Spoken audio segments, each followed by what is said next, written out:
Indompet, sebuah aplikasi yang berhasil mengubah cara kita bertransaksi dengan memungkinkan pembayaran cash dengan kembalian digital. Selamat datang, Bapak Samsul, SBNS, founder aplikasi Indompet. Ya, baik. Terima kasih ya atas kesempatannya karena telah mengundang saya.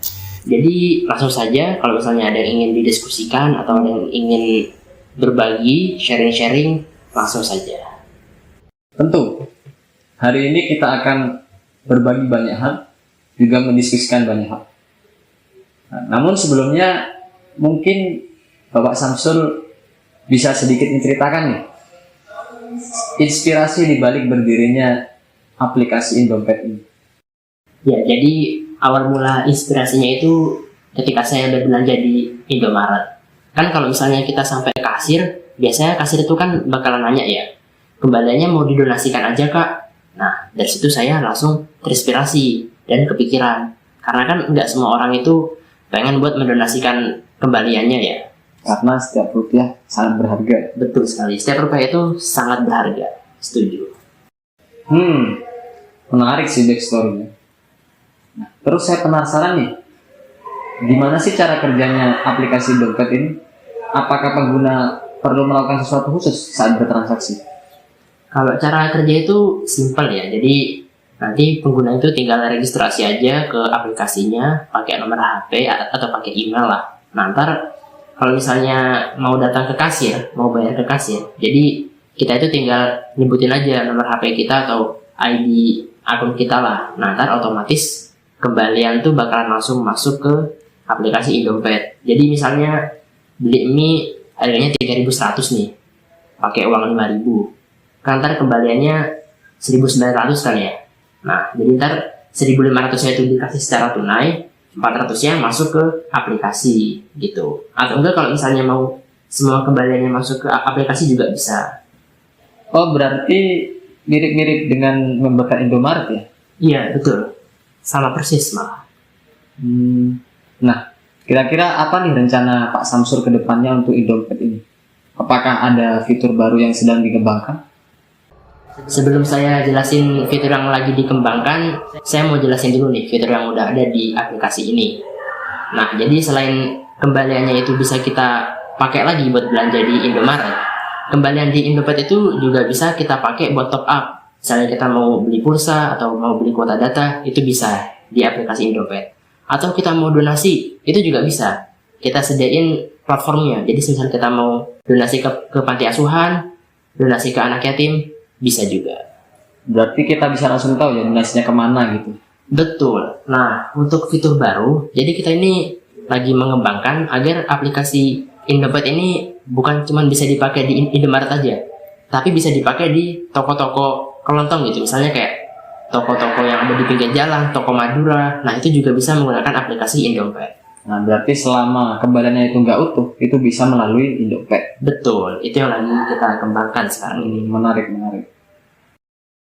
Oke, luar biasa. Terima kasih banyak atas waktunya Pak Samsul. Siap.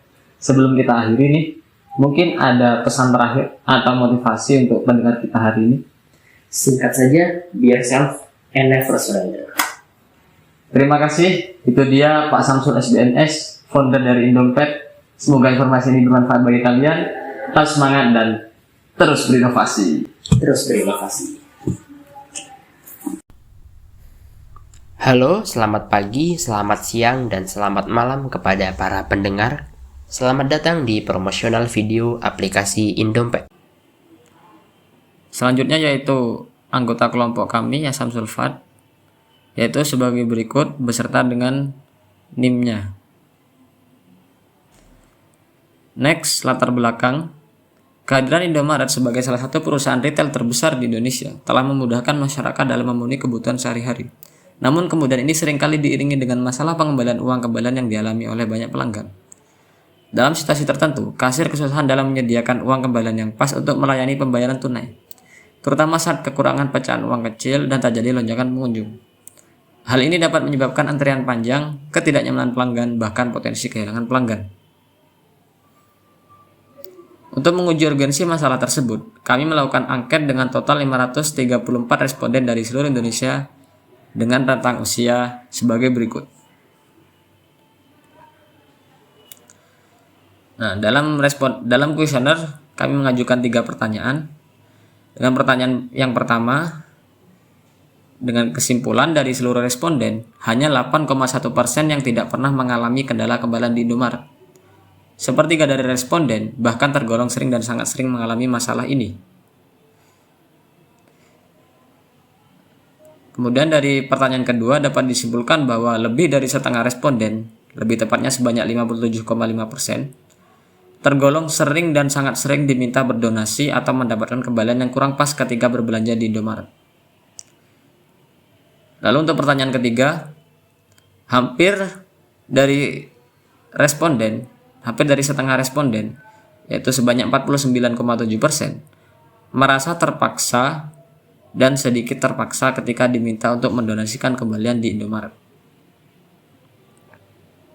Kemudian dari latar belakang tersebut, kami menyimpulkan 3 rumusan masalah, yaitu yang pertama, apa saja faktor-faktor yang menyebabkan kasir kesulitan dalam menyediakan uang kembalian yang tepat. Yang kedua, bagaimana cara mengelola uang kembalian di setiap gerai Indomaret untuk menghindari kesulitan dalam menyediakan kembalian yang tepat. Yang ketiga, apa solusi yang dapat diterapkan oleh manajemen Indomaret untuk mengatasi masalah kekurangan uang kembalian sekaligus mengurangi potensi ketidaknyamanan pelanggan. Nah, dari yang kami teliti, kami dapat menyimpulkan 3 faktor dari faktor-faktor kesulitannya, yaitu ketersediaan uang kecil, jumlah transaksi yang tinggi, dan keterbatasan sistem.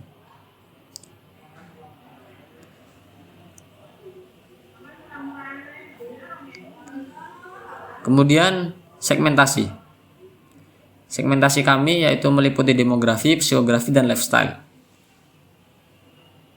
Kemudian untuk targeting, primary target, kami mengutamakan milenial dan Gen Z. Kemudian untuk secondary targetnya, yaitu orang tua muda yang menginginkan kemudahan dalam berbelanja.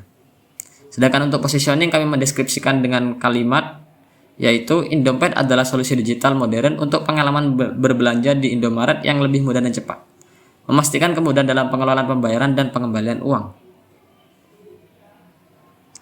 Kemudian untuk revenue model, kami mendapatkan total pendapatan bulanan yaitu sebanyak 383 juta, 150 juta dari transaction fee, 200 juta dari float dari premium service, dan 33 juta dari float revenue. Berlanjut ke accomplishment date atau timeline dari pengembangan aplikasi Indompet. Yang pertama yaitu fase pra-peluncuran.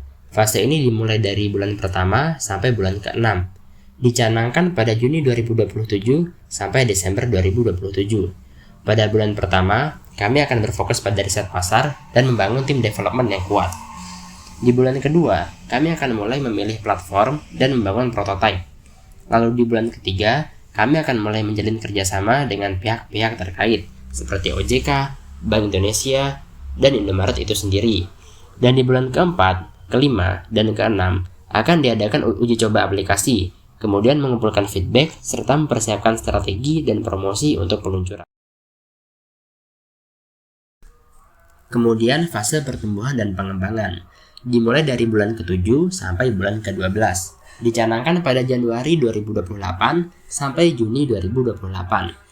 Pada bulan ke-7 dan ke-8, kami akan mulai melakukan peluncuran aplikasi secara resmi, lalu meningkatkan promosi dan marketing untuk menarik pengguna baru.